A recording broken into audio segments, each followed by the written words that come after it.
Welcome back to Wine and Dine, the show about great food, great wine, great spirits, and entertaining. I'm your host, Mark DeWolf. And in this tasty edition brought to you by the SaltWire Network, we're going a little throwback. You know, Victoria weekend or May 2-4 weekend's coming up, and we're going to get inspired to create some entertaining ideas based around the Victorian era. And when I think about the Victorian era, I think it's one of the golden eras of cocktails. You know, today we have such great mixologists. You know, today is probably the platinum era, but a lot of the classic recipes originate in the Victorian era. And we talk about spirits in the Victorian era. We're talking about gin. Now, gin, as we know it today, is an elegant spirit, quite seen as quite refined. Coming out of the 16 and 1700s in England, gin was not that. It did not have that reputation. Gin was harsh and sweet. And it was drunk by the lower classes. It was associated with public drunkenness and all sorts of evils of the day. But as we move into the 1800s in the Victorian era, gin goes through a revolution and becomes a drink of high society, not just low society. And in terms of the cocktails, well, you know, the most famous, of course, is the gin and tonic. Originally, it would have been served to British naval officers serving their time in the tropical climates. And it would have been a combination of gin and quinine. Well, quinine found in tonic water. So tonic waters today, there's not the medicinal purposes of years past. It's there to add flavor. Now, when you're looking for a great gin, of course, you can go to the classic London Dry style gin. But I really love the spirits coming out of Japan, of all places. So this is a particularly interesting gin called Roku, made by Suntory. And this one has this amazing fragrance, more like floral tea. Of course, a little bit of juniper in there, a touch of citrus. Perfect for a gin and tonic. So classic gin and tonic, 1.5. If it's a hot summer day, 2 ounces of gin. Tonic.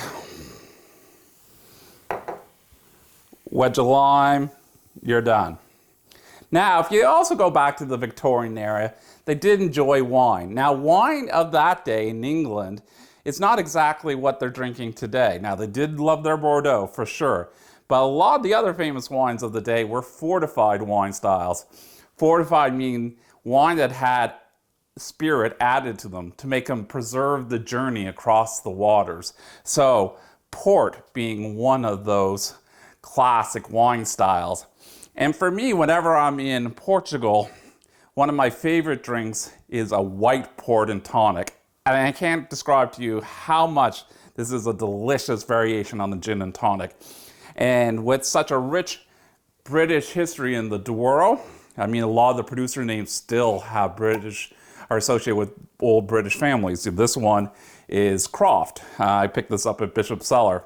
So again, 1.5 to 2 ounces, you know, maybe I like it, maybe a little more. Now, a little bit different. In Portugal, they love to just add some fresh mint, top it up,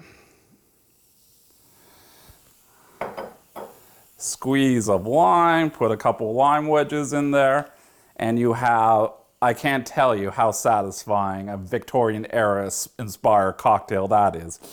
Now, one of the other great cocktails of the era was the gin sling. So now, the old days, it was a little bit, you steep some water in sugar and water, you added your gin, maybe a dash of nutmeg. I'm going to update it a little bit. So back to the Roku gin. We're going to add 1.5 ounces to a cocktail shaker. We have 1 ounce of simple syrup. Then we're going to add a couple dashes of bitter. Then we're going to add 1/2 ounce of sweet vermouth.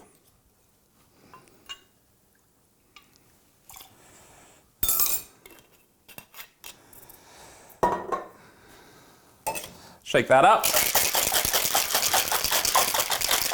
We'll do it 10 to 12 seconds. We pretend that I did that. Strain it in.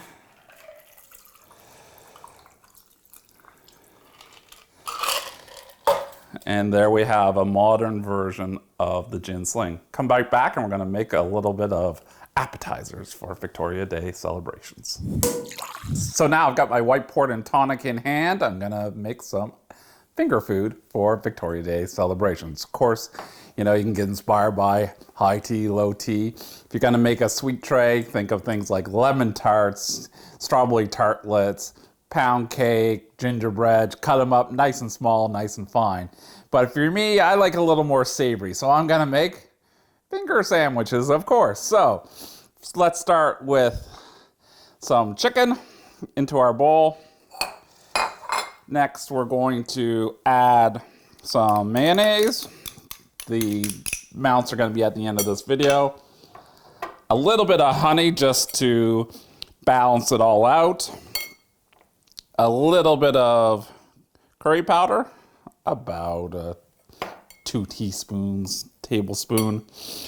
And secret final ingredient, about a 1/4 cup of raisins. So mix that all up. We'll come right back and we'll plate that up, but bring that together, season it with salt and pepper.